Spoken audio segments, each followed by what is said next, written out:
It's the Whiskey Wizard.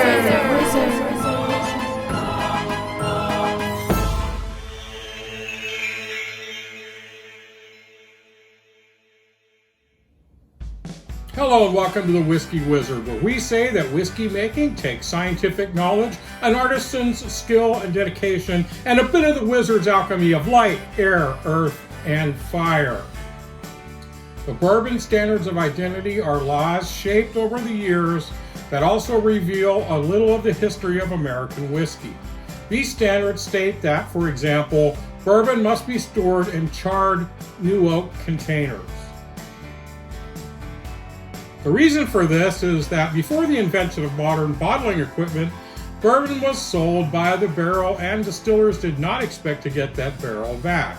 In other words, every bourbon was originally a single barrel bourbon. Single barrel bourbons and ryes are a little different today, and we'll mention Scottish whiskey later. Lots of distilleries offer single barrel products as part of their portfolio of offerings. But this has only happened fairly recently in bourbon and rye history.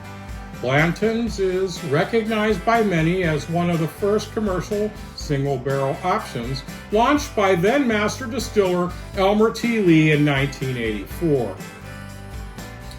The entire category has only been around for roughly 30 years, and it has really become popular in the last 10.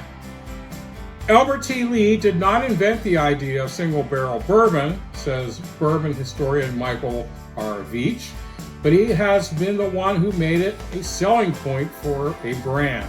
Blanton's was probably the first to really market its single-barrel status as a special feature. There's a lot of things influencing what comes out of a given barrel. You know, the mash, the yeast, the water, and all these things have a substantial influence.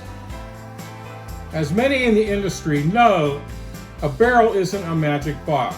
You have to put quality spirit in it to get a quality finished spirit out of it. But everything that goes on while whiskey is in the barrel, including the barrel entry proof, and of course the barrel itself, can influence the end product. As the whiskey resides in the barrel, it expands into the wood when the temperature is hotter and then contracts from the wood when the temperature is cooler. Most of you already know this. The char level and whether the barrel is toasted first will also affect both the flavor and the color of the whiskey.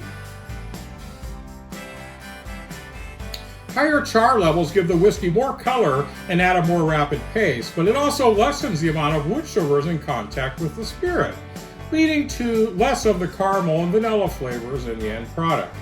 Where the barrel is situated in the warehouse, and even what kind of warehouse it's stored in, will also influence the end product as well. Barrels stored near the top of a tall warehouse will get hotter in the summer, squeezing more whiskey into the barrel. Stone warehouses may stay cooler, so the aging process can be gentler and more even. Look, single barrel whiskeys have been embraced with open arms by whiskey drinkers, and increasingly so, there's no doubt about that. The new paradigm gets one to perhaps want to ask certain questions. Is uniqueness now more important than consistency? It might seem so.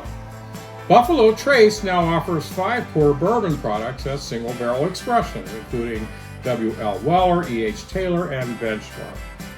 At Old Forester, the strategy is exactly the opposite. Like Buffalo Trace, it's a massive operation. However, in the 150 years Old Forester whiskeys have been on the market, the company has never offered a single barrel one. Consistency is a big priority, says Melissa Rift, master taster at the brand. Consumers rely on our products to be what they expect every time they open a bottle. That's the identity our brand has built on. Indeed, consistency is one major key to brand loyalty, but scarcity has its own allure that appeals to the new breed of whiskey enthusiasts. That reality makes single barrel releases enticing because, like allocated bottles, exclusivity is very enticing. So look, is single barrel bourbon any better than regular bourbon? Well, the real answer is basically no, except sometimes. Each barrel of whiskey will be different because of where its location was in the storehouse, the wood used for that barrel, as we said, and the temperature changes the barrel goes through, among other factors unique to that barrel's history. Some barrels will just taste better than others. Remember, each barrel is a one of a kind to begin with, as no two have the same assemblage, even of oak staves, each even mostly likely coming from a different tree of origin. Of course, you never know exactly what any barrel will taste like until you, taste it. So single barrel whiskeys, by their very nature, of course, are a bit of a roll of the dice.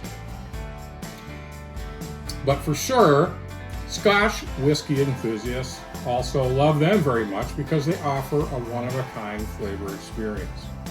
Glendronach Distillery has cultivated lots of fans for its sherried cask-strength single cask bottlings. Its first batch was released in July of 2009, and the program has thrived ever since. When setting aside a cask for bottling, they say that they're looking for an exclusive character and a richly rewarding taste, showcasing their distinctive facet of Glendronach sherry cask mastery, or so says their master distiller.